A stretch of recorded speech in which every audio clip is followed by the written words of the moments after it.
You're standing on a hillside. The smoke hasn't cleared yet. Below you, the harbor is a graveyard of burning ships, Persian triremes crackling in the water, their hulls split open like rib cages. The Greeks won. You know this because you're still alive, because the soldiers around you are screaming in victory, because somewhere in Athens they're already composing hymns. But there's another sound cutting through the celebration. It's coming from the valley behind you. High, raw, rhythmic. Not the sound of triumph, the sound of something breaking. You turn, and that's when you see them. Hundreds of canvas shelters stretching along the coast like a second army. And, inside, the daughters of Greece. The war isn't over. It's just beginning. Before we go any further, drop a comment and tell me where in the world you're watching from.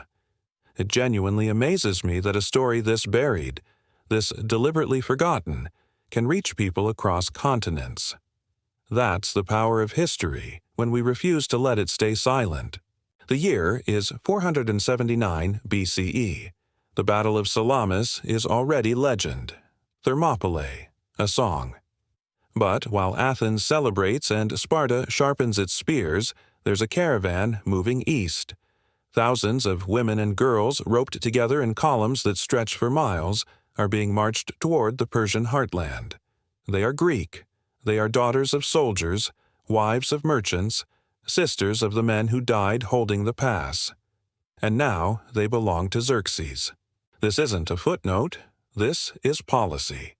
What the Persian Empire did to the women of Greece wasn't a side effect of war. It was the strategy.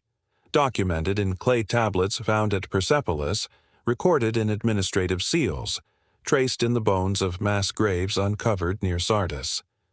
Xerxes didn't just want to conquer Greece, he wanted to erase it. And the most efficient way to do that wasn't through swords, it was through wombs. The beach at Phaleron, just south of Athens. Summer 479 BCE, the Persian army is preparing to withdraw, but not empty-handed. A man named Artabazos, a general whose name appears in Herodotus and on cracked seals dug from the ruins of Susa, oversees what the Persians called the harvest, not of grain, of people. Greek civilians who didn't flee, who couldn't, who were too young, too old, too stubborn, are being sorted. It's methodical, efficient, bureaucratic. Women are separated first, then divided by age. Girls under 12 go to one group. They'll be raised in Persian households, taught Farsi, given new names, trained to forget the hymns their mothers sang. Women over 30 are sent west to labor camps in Thrace and Phrygia, places where life expectancy is counted in seasons, not years. But the ones in between, the ones aged 13 to 25, those are examined personally. A girl is pulled from the line, 16, maybe, from Megara, her hair tangled with salt and ash, her tunic torn at the shoulder. She doesn't fight, not because she's compliant, because she's already learned what happens when you do. Her mother screams anyway. A Persian soldier strikes her hard enough to drop her to the sand. But he doesn't kill her. They need her alive. To watch. Because that's part of the system, too. Making the mothers understand that even grief is not their own. The girl is led into a tent. Inside, a scribe sits at a low table, stylus in hand, clay tablet before him. He doesn't look at her face. He examines her teeth, her hands, the way she stands. He's recording. Age, height, condition, evidence of virginity. This isn't cruelty for cruelty's sake. This is inventory management. An intact administrative seal from Persepolis, translated in the 1930s by German archaeologist Ernst Herzfeld, reads, delivered to Susa, 120 Greek females ages 14 to 22, sorted and prepared for royal service. Origins, Athens, Thebes, Corinth. Condition, acceptable. Acceptable. That's how the Persian Empire saw the daughters of Hellas. Not as people, as assets. And what came next wasn't random, it was designed. The ships that carried these women east didn't sail directly to Persia. They stopped, for weeks, sometimes months, at coastal holding camps in Asia Minor, places with no names on any map, where the girls were kept in rows of tents under guard. Why the delay? Because the Persians had learned something from previous conquests. If you take a woman and immediately place her in service, she resists. She remembers. She clings to hope that someone will come, that her city will ransom her, that the gods will intervene. But if you break her first, if you strip her of her language, her name, her sense of self, she integrates.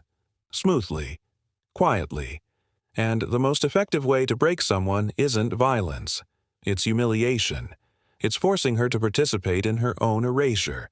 There's a fragmentary inscription from the 4th century BCE, found at a temple near Olympia. A woman named Clytie, from Corinth. She was 13 when the Persians took her. She survived. Decades later, as an old woman, she returned to Greece and left this message carved in stone. I was Clytie, daughter of Nicodemus. They took me in the year of the fire. They gave me a new name I will not speak. I served in the house of the king's cousin for 16 years. When they freed me, I had forgotten the hymns my mother taught me. I have come here to remember. This stone will remember for me. 16 years. She was 29 when she was freed, and she had forgotten the hymns. That's not slavery. That's cultural annihilation. The camps weren't prisons. They were re-education centers. Girls were taught Persian, how to bow in the Persian manner, how to prepare Persian meals, how to dress, speak, move like Persian women. Those who complied were rewarded with marginally better treatment. Those who resisted were starved, and those who resisted too much. There's a mass grave near Sardis, excavated in 1958, containing over 300 female skeletons, all dated to the early 5th century BCE. The bones show malnutrition, blunt force trauma, evidence of systematic abuse. The archaeologists noted something strange. Almost every skull was facing west, as if, even in death, they were trying to go home. By late 479 BCE, the first wave of Greek captives reaches Susa, the administrative heart of the Persian Empire. The city is vast, glittering, impossibly alien. Columned halls rise higher than the Parthenon. Gardens bloom with flowers that have no Greek names. The air smells like saffron and myrrh, and something sweet these girls have never encountered. And at the center of it all is the royal harem. The word harem conjures Hollywood fantasy, veils, incense, luxury. But the royal harem of Achaemenid Persia wasn't a pleasure palace. It was a political institution, a place where the daughters of conquered peoples were transformed into instruments of empire. Here's how it worked. According to the Persepolis fortification tablets, administrative records that survived because they were accidentally baked in the fire when Alexander the Great torched the city in 330 BCE, women entering the harem system were divided into ranks. At the bottom, domestic servants. Above them, concubines. At the top, those selected to bear children for Persian nobles. The goal wasn't pleasure. It was integration. Children born to Greek mothers and Persian fathers would be raised Persian, but with enough Greek blood to serve as intermediaries, translators, administrators, tax collectors in the newly subdued territories. It was genetic colonialism. But not every girl made it that far. A Babylonian tablet from 477 BCE records a girl named Thalia, 15 when she arrived. The tablet notes that she refused integration and was placed in a disciplinary unit. What that meant is spelled out in another document. Forced labor in the palace weaving rooms. 14 hours a day, minimal rations, no contact with other Greek women. She lasted 8 months. Cause of death, exhaustion. But some did survive the integration, and what happened to them is, in some ways, worse, because they became complicit. There's a letter, an actual letter, preserved in the dry sands of Bactria, translated in the 1970s. It's from a woman named Roxane, a Greek name. It means bright. She's writing to her sister back in Thessaly. The letter is dated around 470 BCE. I am well. I have learned the language. I have learned the prayers. The king's steward has taken me as a secondary wife. I have given him a son. He is beautiful. He has your eyes. But he will never know your name.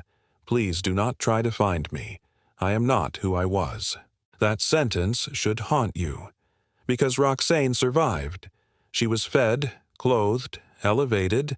She had a child. And in exchange, she gave birth to a son who would grow up Persian, who would never know his mother once prayed to Athena, who would never sing the lullabies she learned in Thessaly. This was the true strategy. Not massacre. Massacre creates martyrs. Songs are written, stories told. The dead become immortal. But assimilation, slow, methodical, bureaucratic, taking the daughters of your enemies and turning them into the mothers of your administrators. That erases nations from the inside out. And it worked. By the mid-5th century BCE, there were thousands of mixed Greek-Persian children serving in the Achaemenid bureaucracy. Some became scribes, some soldiers. Some governed the very territories their mothers had once called home. Xerxes didn't just invade Greece. He tried to absorb it. Not all of them stayed. Some, very few but some, came back.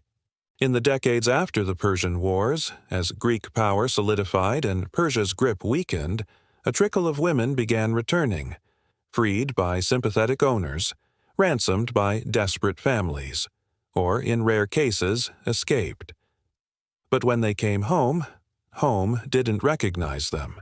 There's an inscription from Eritrea, dated around 460 BCE, that tells a story historians rarely discuss. A woman named Harmonia returned after 12 years in Persian captivity. She was 28. She brought a child, a boy, half Persian, maybe 6 years old. The city of Eritrea refused to recognize her citizenship. Her family refused to take her in. The reason, recorded in the city's legal archives, she had been defiled by barbarian touch and born a child of mixed blood. To accept her would be to accept the enemy. She and her son were turned away. The inscription ends there. We don't know what happened to them. This is the part that doesn't fit the heroic narrative, because Greece won. Athens became the heart of democracy. Philosophers walked the agora. Sculptors carved marble gods. And no one wanted to talk about the daughters who came back broken, or the ones who never came back at all. A historian named Theopompus, writing in the 4th century BCE, made a passing reference to the silent women, Greek survivors of Persian captivity who lived on the margins of society, unable to reintegrate, unable to speak of what had been done to them. He wrote, "They are like shadows. They move through the agora, but no one sees them. They were taken, and though they returned, they are still gone. The silent women. That's what Greece called them. And then, over time, they stopped calling them anything at all. By the time Herodotus wrote his histories in the 430s BCE, the focus was entirely on battles, strategies, the glory of resistance. He mentions Persian captives once, in a single line. Many Greeks were taken, but in time, some returned. That's it. That's all he gave them. But the graves don't lie.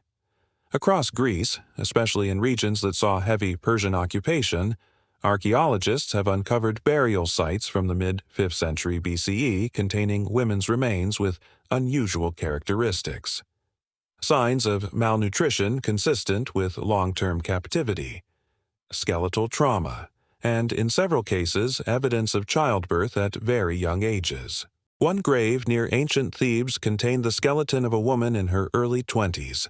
Beside her, a small clay tablet inscribed in Greek, "I am daughter of no one.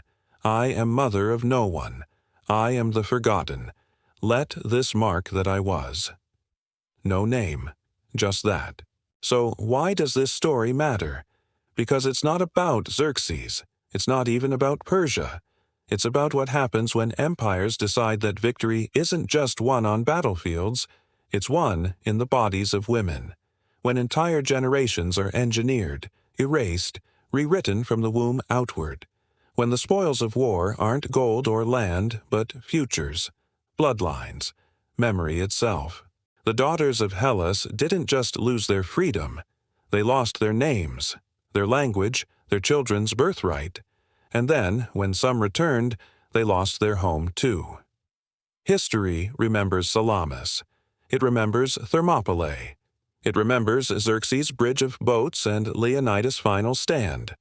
But it doesn't remember Clytie, or Thalia, or Roxane, or Harmonia, or the girl from Megara whose name was never written down. They were taken. They were used. They were forgotten.